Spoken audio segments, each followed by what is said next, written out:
Bonjour à tous et bienvenue sur ma chaîne.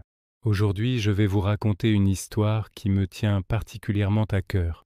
Ce n'est pas juste une histoire d'amour, c'est l'histoire d'un voyage, celui d'Aminata, une jeune femme sénégalaise pleine de rêves, qui a quitté la chaleur de Dakar pour les lumières de Paris.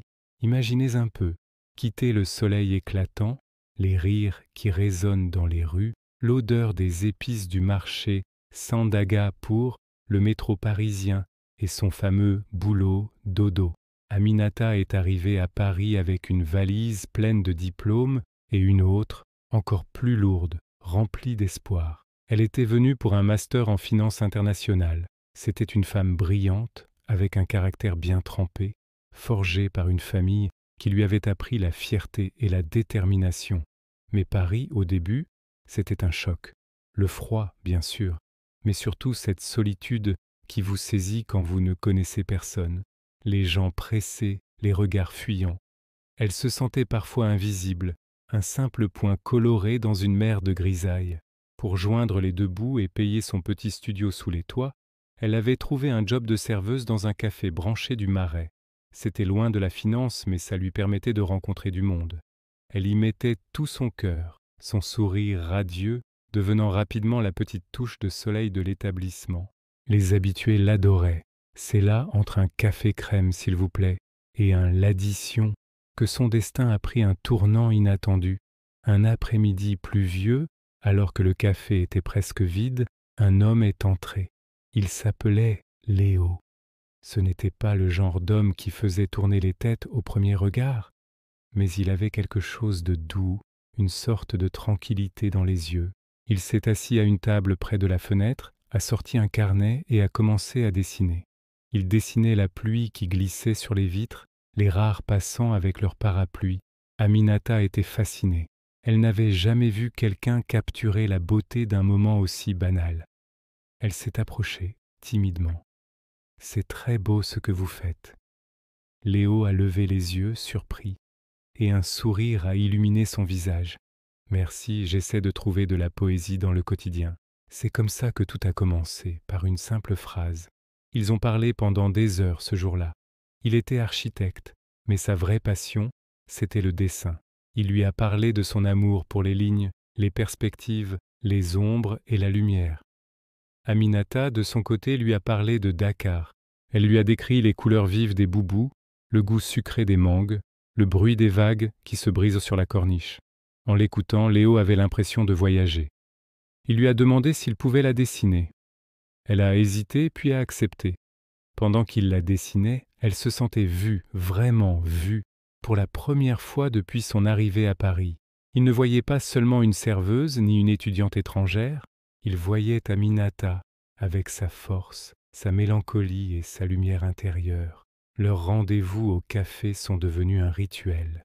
Puis ils ont commencé à se voir en dehors. Léo l'a emmené découvrir son Paris, les passages couverts, les petites cours cachées, les quais de Seine au coucher du soleil. Elle lui montrait son Afrique à elle à travers la musique de Youssou N'Dour qu'elle écoutait en boucle, les plats de thiéboudienne qu'elle lui cuisinait dans son petit studio et les histoires de sa grand-mère pleines de sagesse et de malice. Ils tombaient amoureux doucement, naturellement, mais ce n'était pas si simple. Aminata venait d'une culture où les liens familiaux sont sacrés. L'idée de présenter un toubab, un homme blanc, à sa famille la terrorisait un peu. Qu'intéressent ses parents? Comprendraient-ils cet amour né si loin de chez eux? De son côté, Léo avait des amis qui, parfois, laissaient échapper des remarques maladroites, pleines de clichés sur l'Afrique, des petites phrases qui piquaient Aminata et lui rappelaient qu'elle était différente. Un soir, alors qu'il se promenait main dans la main le long du canal Saint-Martin, elle lui a avoué ses craintes. « J'ai peur, Léo, peur que nos mondes soient trop différents, peur de ne pas trouver ma place ni ici avec toi, ni là-bas sans toi. » Léo s'est arrêté. Il l'a prise dans ses bras et lui a dit « Aminata, nos mondes ne sont pas différents. Ils sont juste nouveaux l'un pour l'autre. On ne va pas effacer qui on est. Au contraire, on va construire un pont entre nos deux rives, et ce pont, ce sera notre histoire. » Ces mots ont été une révélation pour Aminata. Elle a compris qu'elle n'avait pas à choisir. Elle pouvait être cette femme africaine, fière de ses racines, et en même temps, cette Parisienne amoureuse. Elle pouvait embrasser sa double culture et en faire une force. L'amour de Léo ne lui demandait pas de renoncer à une partie d'elle-même, il l'invitait à être encore plus elle-même.